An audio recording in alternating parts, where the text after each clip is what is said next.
આજની ધર્મકથા. પ્રણામ. 17 પ્રકારના મૃત્યુ ગઈકાલ સુધી આપણે જોયા.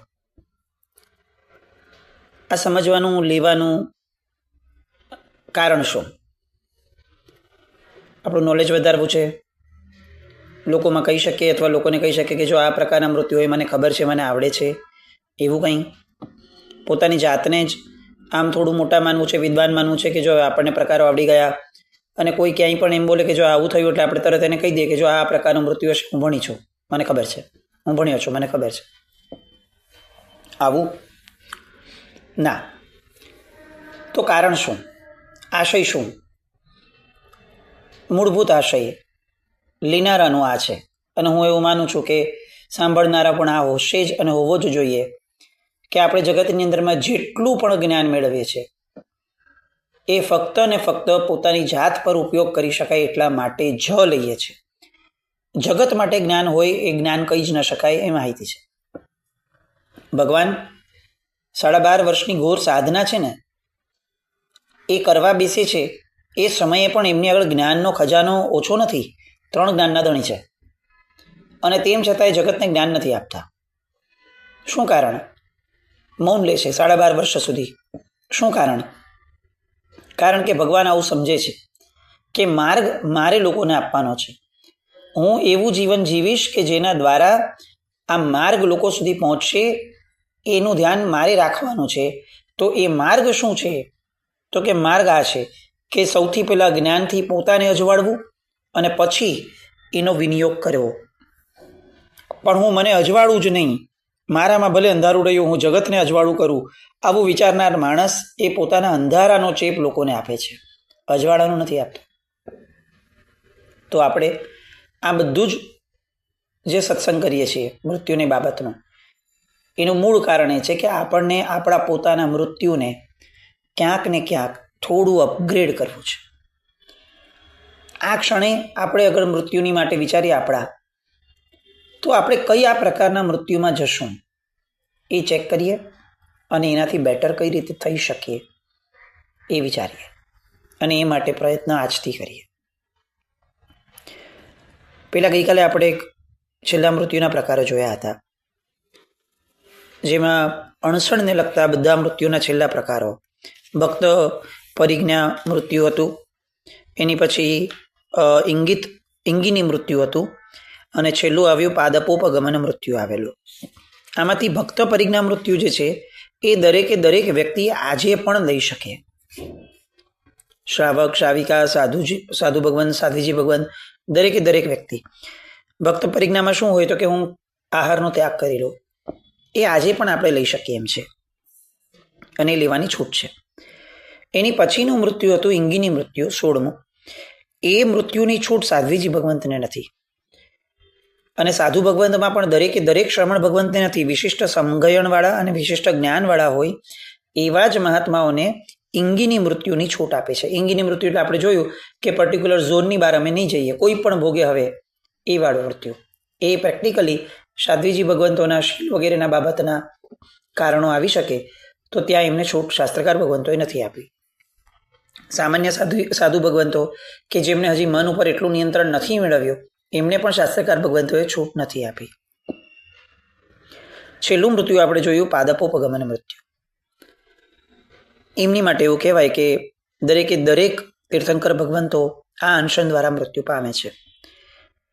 તો આ મૃત્યુ માટે આપણે પ્રયત્ન કરી શકીએ? તો સ્પષ્ટ ના પાડી. આ મૃત્યુ માટે પાત્ર જીવ કયા, અધિકારી જીવ કયા? તો કે પેલું સંગયણ જેમનું હોય એવા જ લોકો, બીજા કોઈ જ નહીં. જ્યારથી 14 પૂર્વનો વિચ્છેદ થયો ત્યારથી આ અણસણનો પણ વિચ્છેદ થયો છે. એટલે પાદપોપગમન મૃત્યુનો પ્રયત્ન આપણે આ ક્ષણે અત્યારે આ ભાવમાં કરી શકવાની શક્યતા નથી. શાસ્ત્રકાર ભગવંતો આપણને અધિકારી ગણતા નથી. હવે ભક્ત પરિજ્ઞા મૃત્યુ એટલે કે જેમાં આહારનો ત્યાગ કરી દેવાનો છે, એની હારે સંલગ્ન, એની માટેની શરત છે એમની, એની સાથે સંલગ્ન એવું એક પદ, એવું એક શબ્દ આપણે ત્યાં મળે છે જેનું નામ છે સંલેખના. આપણે શબ્દ કદાચ સાંભળ્યો હશે. આપણી પોતાની માન્યતા સિવાય કેટલીક માન્યતાઓ એવી છે, કેટલાક મતો એવા છે કે જેની અંદરમાં સંથારો, સંલેખના આ બધાની છૂટ અત્યારે છે. તો આપણે સમજવું છે કે આ સંલેખના શું છે.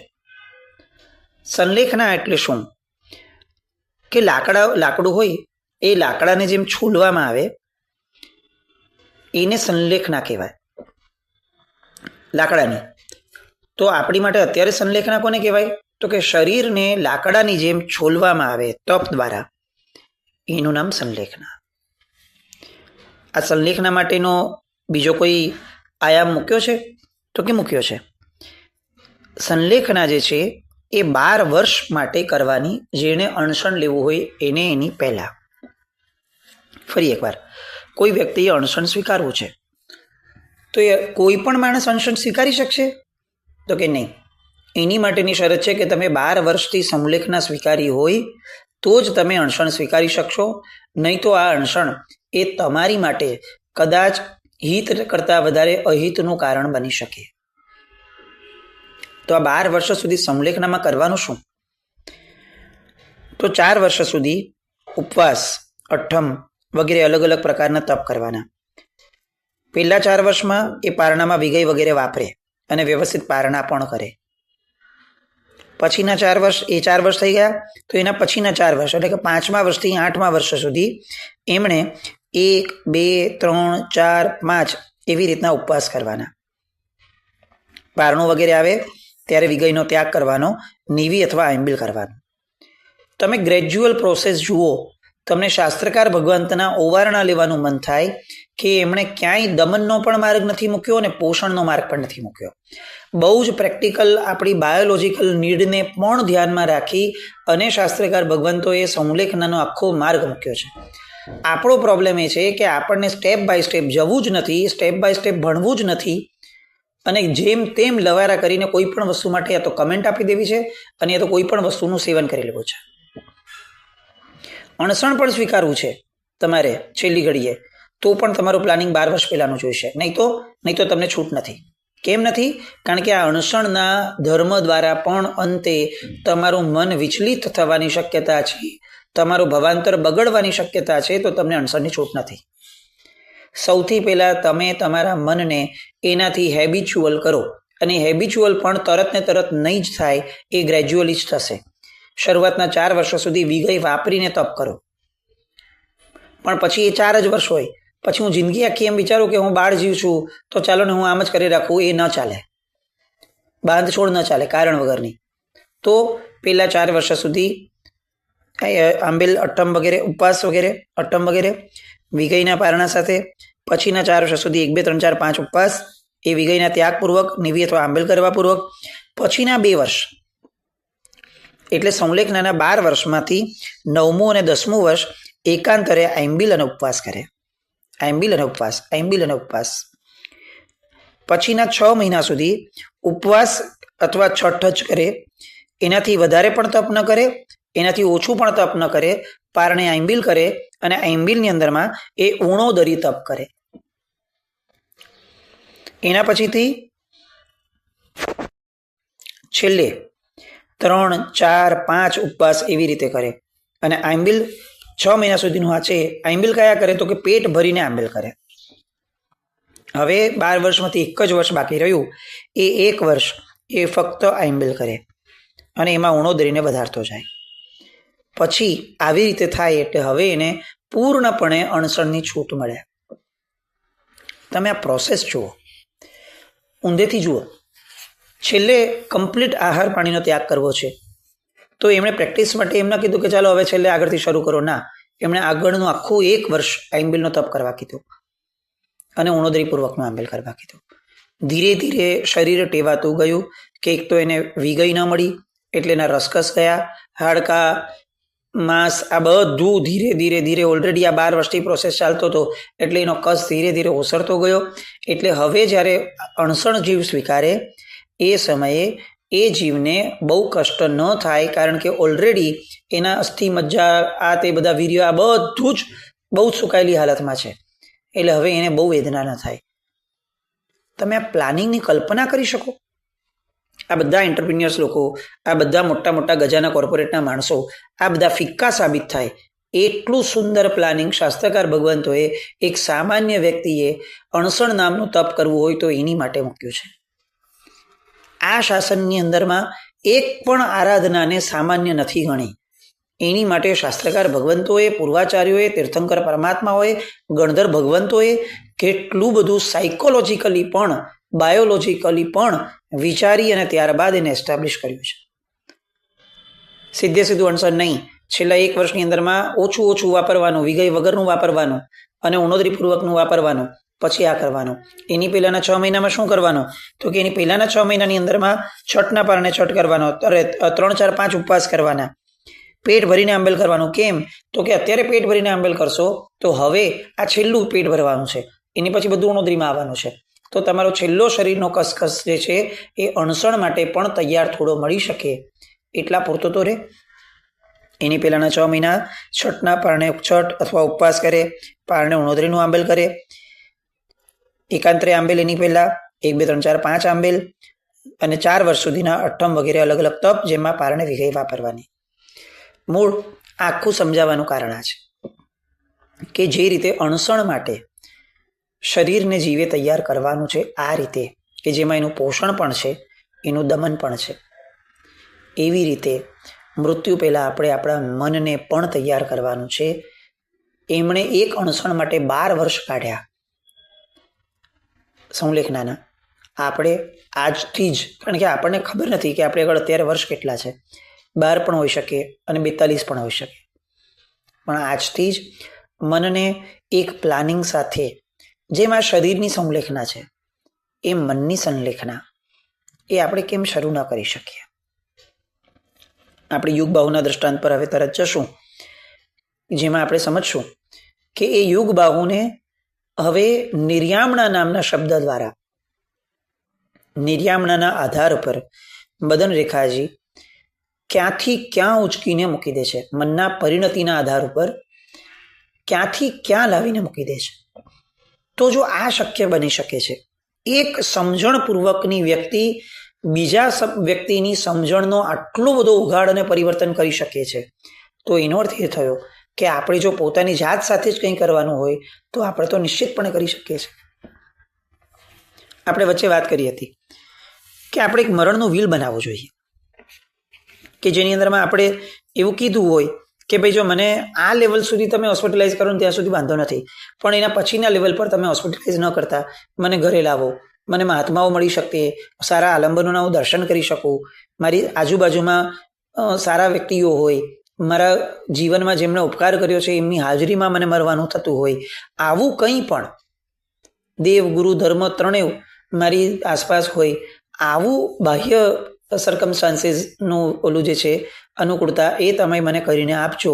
આવું મારી વ્હીલ તરીકે લોકોને અત્યારથી જ મારા સ્વજનોને કહી દેવું જોઈએ. પણ હું તો કહી શકીશ જો મેં પોતે મારા મૃત્યુને સૌથી પહેલાં કલ્પ્યું હશે અને સ્વીકાર્યું હશે અને એની માટે કંઈક અંશે વિચાર્યું હશે. મૃત્યુની કલ્પનાઓ થવી જોઈએ, મરવું નથી, અને કલ્પના કરવાથી વહેલા મરી જશું એવું બી નથી ને મોડા મરશું એવું બી નથી. એ તો આપણો અનુભવ બી છે. આ જેટલા લોકો મોડર્ન સાયન્સની આટલી બધી દવાઓના શોધના કારણે એમ વિચારતા હોય કે જો આ દવા હતી ને તો હું બચી ગયો, એ લોકોને એવો વિચાર પણ નથી આવતો કે જો દવાના કારણે બચાતું હોત તો આટલું બધું સચોટ સનાતન એવું કર્મ વિજ્ઞાન એનું શું કરશો? તમે દવાને કારણ ગણશો, નિમિત્ત ગણશો, શું ગણશો? કે એ જ સાધ્ય હતું, દવા હતી તો જ આપણે બચી ગયા એમ? આપણા આયુષ્ય કર્મના દળિયા એ કંઈ હતા જ નહીં. આપણું શાતાવેદનીય કર્મ ઉદયમાં આવવાનું હતું એવું કંઈ હતું જ નહીં. એટલે આપણે કર્મની થિયરીને કમ્પ્લીટ આપણે એલિમિનેટ કરી દેવી છે. દવાની આદેયતાની ના નથી, બાહ્ય નિમિત્તમાં દવાએ કામ કર્યું છે, દેખીતું છે, ના નથી, પણ એ બાહ્ય નિમિત્ત જ સર્વસ્વ હોય એવી લૌકિક વિચારધારાને આપણે જૈન હોવા છતાં, ભગવાનનું કર્મ સાહિત્ય મળ્યું હોવા છતાં જો એમ જ માનતા હોઈએ તો આપણે આપણી માટે બહુ દયા ખાવા જેવી છે. ફક્ત બહારનું જગત જોઈને તો આ પશુઓને ભૂંડ પણ જીવે છે. એ પણ એવું જ માને છે કે મને આએ માર્યું, અને તરત ભસે છે, કૂતરું છે તો. પણ મને દવાએ બચાવ્યું, આવું અગર હું માનું છું તો મારામાં અને પેલા કૂતરામાં કોઈ ફરક નથી. હું ભગવાનના શાસનને અગર થોડો ઘણો પણ સમજ્યો છું તો હું ઊંડાણમાં જઈશ જ. અને મને ખ્યાલ આવશે કે મૂળમાં કર્મ એ એના સ્વભાવ પ્રમાણે ચાલે છે. હું બહારની નિમિત્તને સેવું નહીં, પુરુષાર્થ ન કરવું એવી તો કોઈ વાત જ નથી. પણ મૂળભૂત એકમાત્ર કારણ તરીકે હું બાહ્ય પુરુષાર્થને ન ગણી શકું. તો મુદ્દો આ છે કે એક લેવલ સુધીની દવાની વાત બરાબર, અને બહારનું આખું વ્હીલ બનાવ્યું એ બરાબર. હવે મૂળ વાત આવશે કે મારે મારી અંદરની વ્હીલને પણ લોકો સુધી પહોંચાડવું પડશે. જેમ કે આપણામાંના કેટલા બધા લોકો એવા હશે જેને આજે પણ નૌકાર સંભળાય ને તો ઊંઘ આવી જતી હોય છે. બહુ લાંબો સમય નથી, નૌકારવાળી ગણવા બેસીને તરત ઊંઘ આવી જતી હશે.